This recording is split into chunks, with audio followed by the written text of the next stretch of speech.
ओम शांति। जून 2022 के ज्ञानामृत से यह लेख है।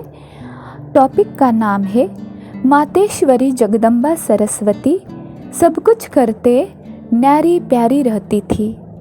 ब्रह्मा कुमारी शशि प्रभा बहन जो आबू पर्वत से है, वे कहते हैं कि मातेश्वरी जगदम्बा सरस्वती इस ईश्वरीय विश्वविद्यालय की आधार मूर्त थी। प्यारे साकार बाबा के साथ कदम से कदम मिलाते हुए उन्होंने इस यज्ञ की नींव को बहुत मजबूत किया और ईश्वरीय ज्ञान को बहुत महीनता से धारण करते हुए स्वयं के जीवन को महान बनाया। मातेश्वरी जी जिस किसी से मिलती उसका तो भाग्य ही चमक उठता था। वे भाई बहनें जो मातेश्वरी जी के सानिध्य में आए, उन्होंने अपने जीवन में अलौकिक अनुभूतियाँ और वरदान प्राप्त किए। मैं भी अपने आप को बहुत ही भाग्यशाली समझती हूँ कि मुझे भी मातेश्वरी जगदम्बा माँ से मिलने और कुछ समय उनके साथ बिताने का बहुत सुंदर अवसर प्राप्त हुआ।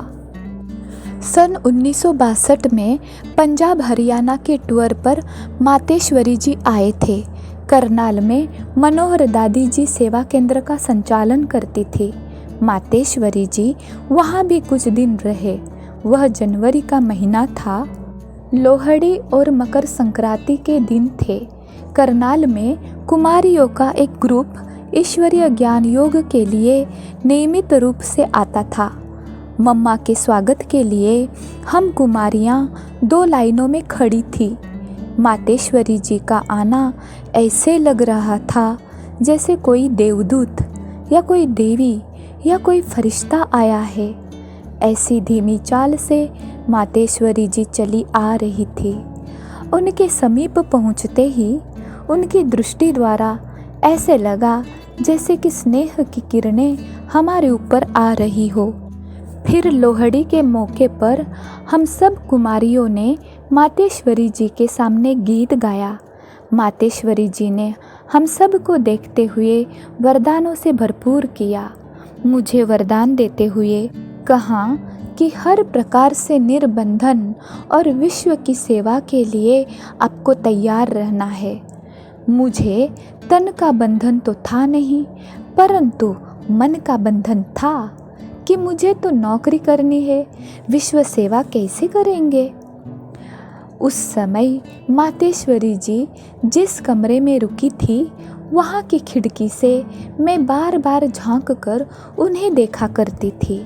ऐसा करते एक बार मम्मा ने मुझे देख लिया और अंदर बुलाया। मैं उनके पास पहुँची तो उन्हें देखते ही ऐसा लगा जैसे महालक्ष्मी का साक्षात्कार हो रहा है, जैसे मुझे अपनी माँ का साक्षात्कार हो रहा है। मातेश्वरी जी की दृष्टि बहुत शक्तिशाली और लवफुल थी। मुझे अनुभव हो रहा था कि मेरे ऊपर लाइट की किरणें आ रही है। मेरा यह सौभाग्य रहा है कि मैंने बहुत समय मातेश्वरी जी के साथ व्यतीत किया। एक बार मातेश्वरी जी भोजन स्वीकार करने बैठे थे और मैं उन्हें दूर से देख रही थी। उन्होंने मुझे अपने पास बुलाकर मेरे मुख में भोजन की गिट्टी डाली। मुझे ऐसा लगा जैसे कई जन्मों की मेरी प्यास बुझ गई है और मुझे बहुत सुखद अनुभूति हुई।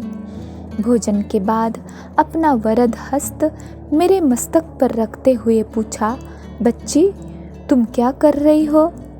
मुझे समझ में नहीं आ रहा था कि मातेश्वरी जी क्या पूछ रही है और मुझे क्या जवाब देना है।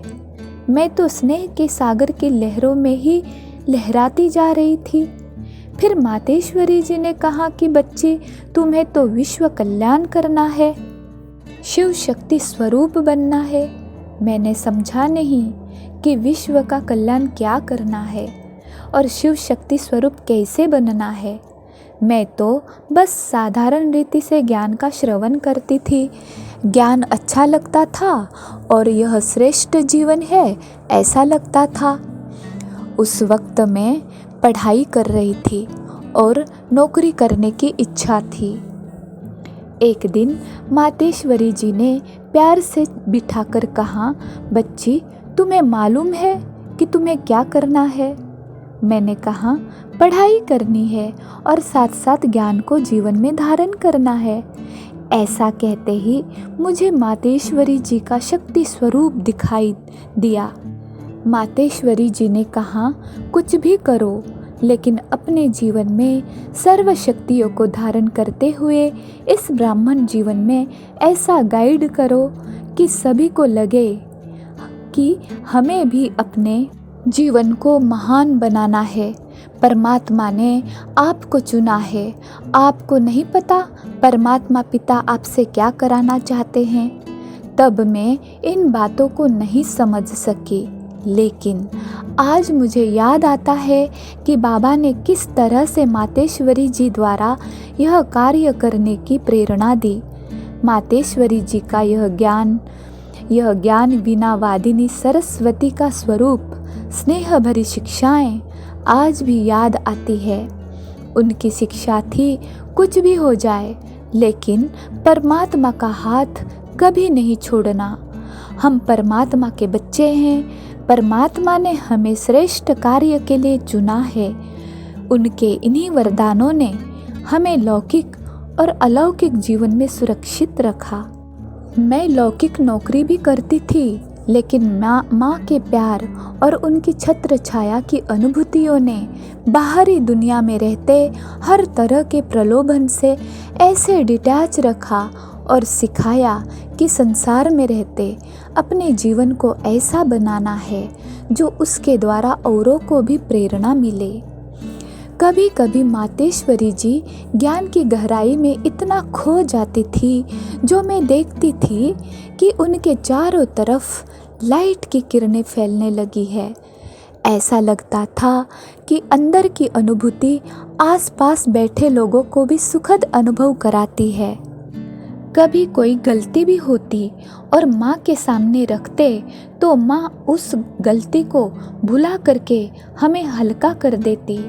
अभी भी हम माँ की गोद में छोटे बच्चे की तरह स्वयं को अनुभव करते हैं और बाबा ज्ञान की लोरी देकर हर प्रकार के सुखों का अनुभव करा रहे हैं। मातेश्वरी जी द्वारा विश्व कल्याण करने का वरदान स्वतः सफल हुआ और उसने मन के बंधन से मुक्त कराकर सेवा पर बिठा दिया।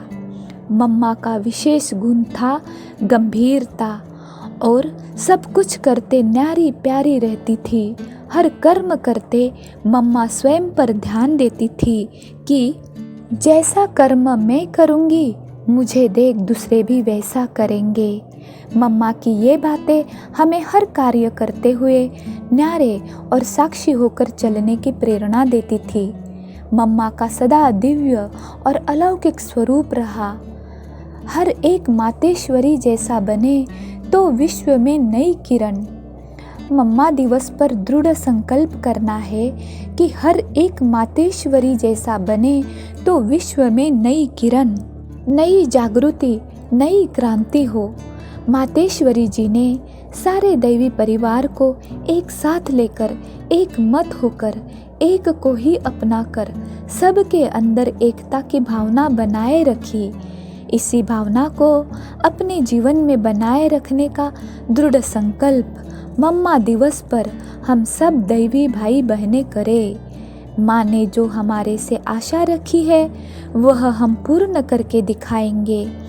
एक बाप के हम सब बच्चे एक हैं, हमारा दैवी परिवार एक है, हम सब निमित्त है।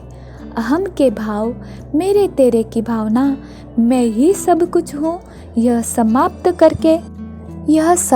करके ऐसी विश्व क्रांति लानी है जो सभी कहे कि यही है, यही मेरा बाप है, यही मेरी माँ है, यही शक्ति देने वाले हैं। माता पिता की इसी प्रत्यक्षता से समस्त विश्व में परिवर्तन आएगा और हम नई दुनिया ला सकेंगे। ओम शांति। वीडियो पसंद आई तो लाइक करें, सब्सक्राइब करें और शेयर करें। धन्यवाद।